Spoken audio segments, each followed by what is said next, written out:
Usually the month leading up to E3 is a quiet time for game reveals and other game news in general, but something feels different about this year, and I want to take a few minutes to kind of analyze that and discuss it with you today on Second Breakfast.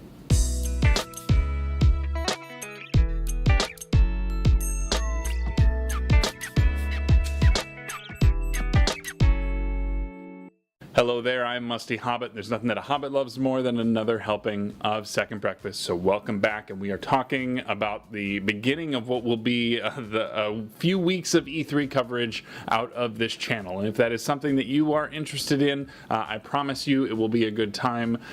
Please subscribe if that's in your wheelhouse.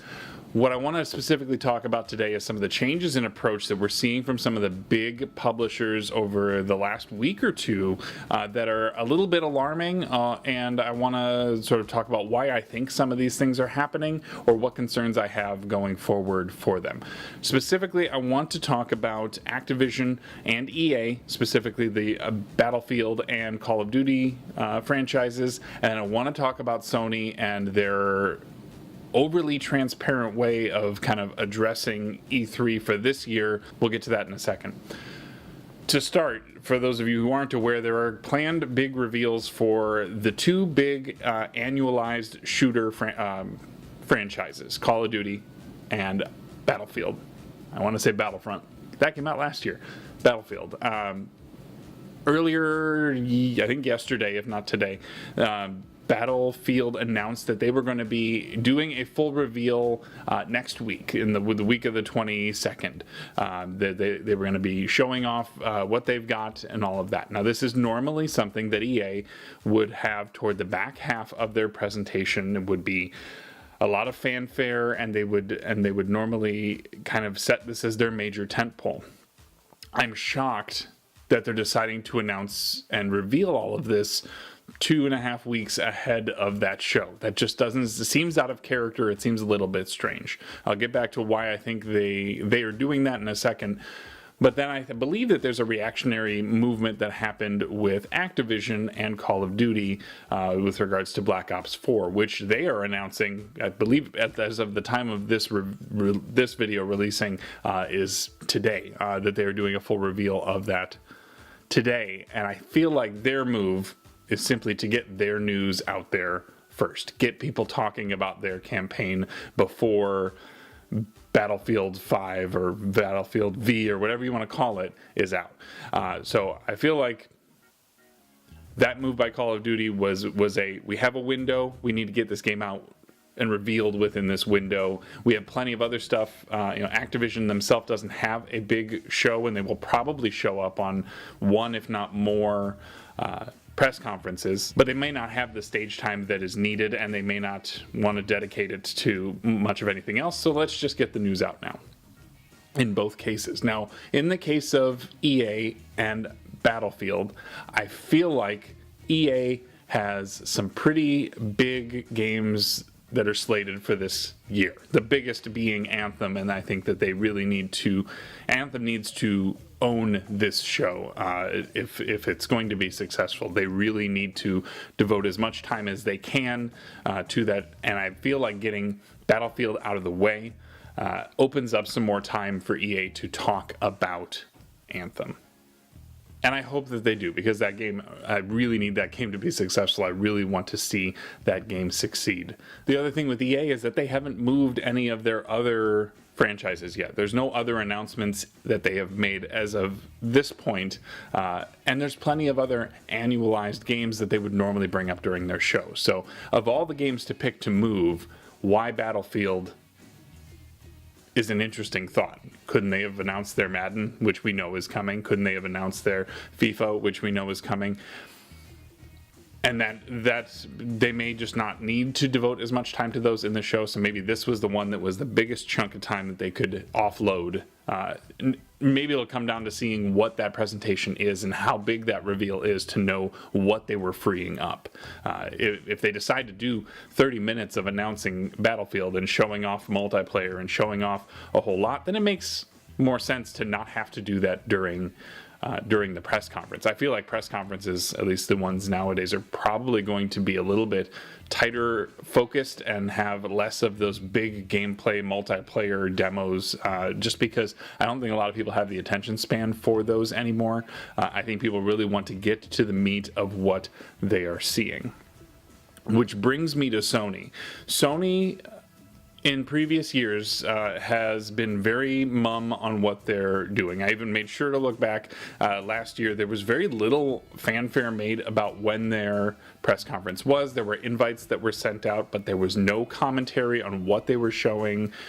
They just gave it the start time, and then that was about it. The approach that they're taking this year is different, and they have been fully transparent with a blog post that says that they will be showing from a first-party basis. And now those 4 titles that they'll be showing are Ghost of Tsushima, Death Stranding, Spider-Man, and The Last of Us 2. In addition, they would still have reveals from third parties as well as some indie titles. And I feel like them putting all this news out at this point really kind of takes the air out of my sails with regards to looking forward to this Sony press conference. Now, previous years, I have not been an owner of a PS4. I did not yet have a PSVR. So this is the first E3 where I am all in on Sony and knowing what they have and knowing what's coming for this system. And I'm definitely looking forward to a number of those 4 big titles.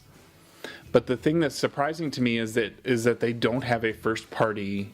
If those are the only first party games they're going to talk about, there is no first party VR game. And why? Why is that?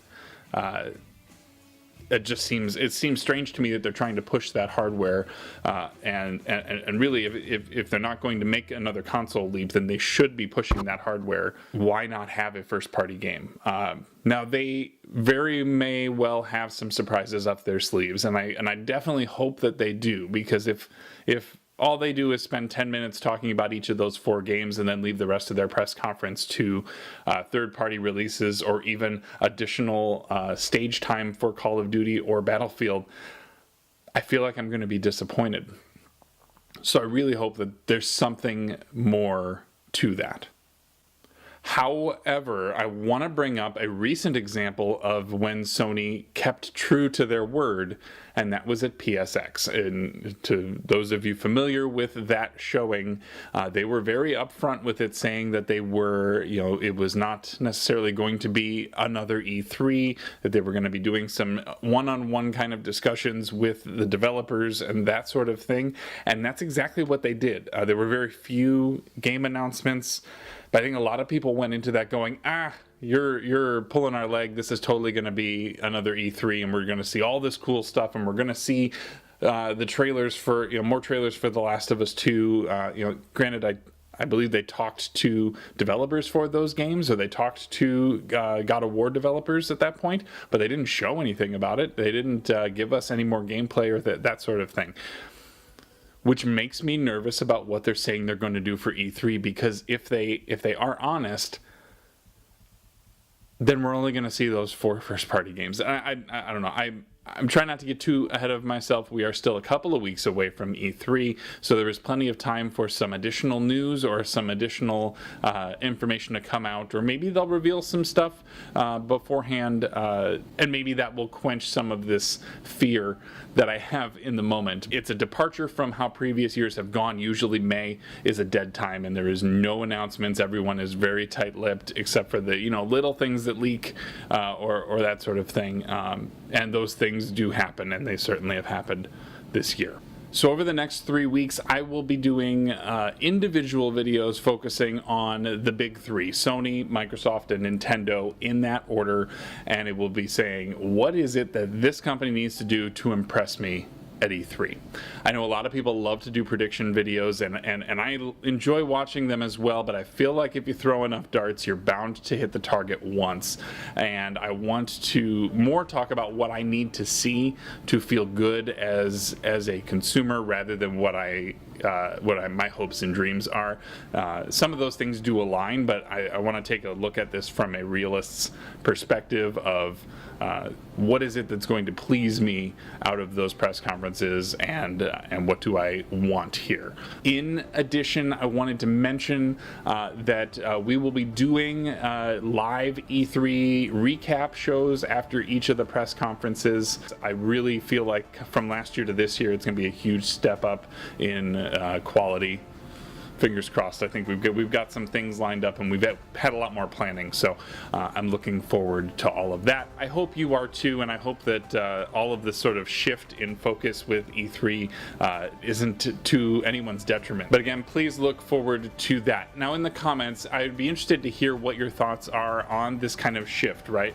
What do you think about Battlefield and Call of Duty getting their announcements out of the way? What do you think about Sony being over transparent with regards to their press conference and what that means for their show on Monday night? Let me know in the comments. I would love to have a good discussion with all of you about that and get your thoughts as well. But I look forward to seeing you next week. We're talking about Sony and what they need to do to impress me. I have been Musty. Take care of yourself and be good to each other.